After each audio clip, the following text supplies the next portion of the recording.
Hi there guys, so I just wanted to do a quick video today about why I voted for Zack Polanski in the Green Party leadership election and what I hope he brings to the role now that he's been elected leader. So as the title suggests, I'm a Green Party member and last month I voted for Zack Polanski in the leadership election. So earlier this week he was elected leader of the Greens and I thought it'd be useful just to explain why I voted for him and why I think it's great that he has been elected leader.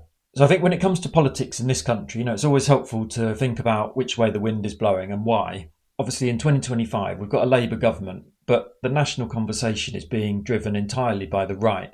On any topic that you care to mention, Labour, they're just not in the conversation, are they? They're simply followers. They're just meekly following in the footsteps of Farage and Reform. And the few policies that they do present, they're quite obviously just focus group led, and they haven't really got any big ideas. Essentially, what Labour are saying to us as the British people is, this system is okay, we're just going to tinker around the edges, and in a few years, you might be able to get a GP appointment. How does that sound? There's absolutely no sense of sort of national renewal or of doing things differently, and it's just, for my money at least, it's just managed decline, but slower. And then we've got Reform.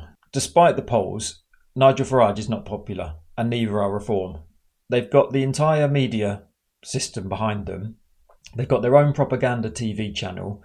They've got the entire online space amplifying their message. And they're polling at 32%. It is woeful, really. Contrast that with sort of 2019 and Boris Johnson's Tories. They eventually polled 44% of the vote. So I'm going to suggest that despite all the noise in the media, they don't trust Reform, and they don't trust Nigel Farage. You have to remember, he's a man who tried and failed to get elected to Parliament 7 times before he was finally successful last year. And I would suggest that the only reason they're at 32% is because there aren't really any other options at the moment politically. And for the reasons I've just mentioned, around the media and social media manufacturing consent for their prospectus. So to bring this back to the Green Party, there's a massive space open on the left of politics that hasn't really been filled since 2020, since Corbyn was replaced as leader of Labour by Keir Starmer.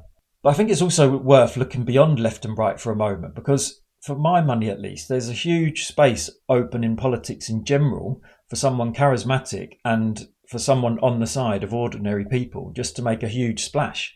Other than immigration, what is the national discussion about at the moment? I haven't heard a single thing other than immigration for pretty much the last 2 and a bit years. It's bloody depressing. Nobody's talking about the cost of living crisis. Nobody's talking about child poverty. Nobody's talking about our public services. Nobody's talking about why we're being ripped off by the energy and water companies. It reminds me of that time from like 2010 to 2015, where everyone, all the sensible people, were in agreement that the number one priority in this country was to cut the national debt and deal with the deficit. Not a single other thing could enter the political discussion.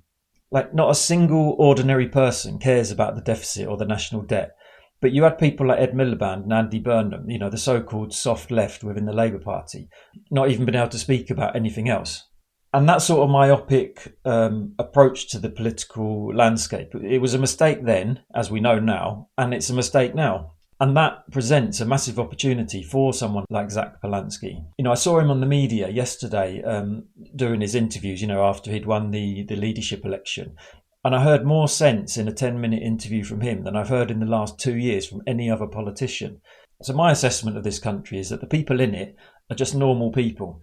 They just want public services that work, they want decent housing, they want their work to pay a decent wage, and they want to provide for themselves and their families. My belief is that if you offer that to people and you reduce the volume on immigration, you'll find that immigration won't be an issue. That was proven after the Brexit referendum, because the media class at that time, they needed to show that they'd taken back control. And so immigration, funnily enough, dropped off the front pages for 2 or 3 years. And guess what? It suddenly then went down the public's list of priorities. So for me, politics starts and ends with people's material conditions. If you deal with that, then you open up space to do loads of other progressive things that also benefit people, but which might need a longer term outlook, for example, the climate crisis. So to take this back to where I started, Zack Polanski is talking the most sense of any politician in Britain right now. He's talking about people's material interests. He's talking about our exploitative economic model. He's talking about social justice. He's talking about the cost of living crisis. All of those issues that I've just mentioned, they go beyond left and right. So there's a huge opportunity for him to propel himself into the national conversation and in turn to change the public debate. Do you remember in 2016, it was around that time, Jeremy Corbyn was asking questions at PMQs about local bus services. All the briefcase wankers in Westminster and the media, they just went crazy. I don't know if you remember this. They were saying, oh, how can this guy be considered a serious politician? How can he waste his opportunity at PMQs to ask the serious questions? Why is he asking about bus services? In my opinion, bus services and minor stuff like that are important to people. That's the stuff that affects people's views of the country they live in and of their local community. So I voted for Zack Polanski because I want better bus services. I want really rich people to pay more tax, and I want a fairer economic system. So it was great to see him on the news yesterday talking about his prospectus for this country. And all I'd like to say is good luck, Zack. I hope it goes well. So yeah, thank you for watching. I'll see you in the next one.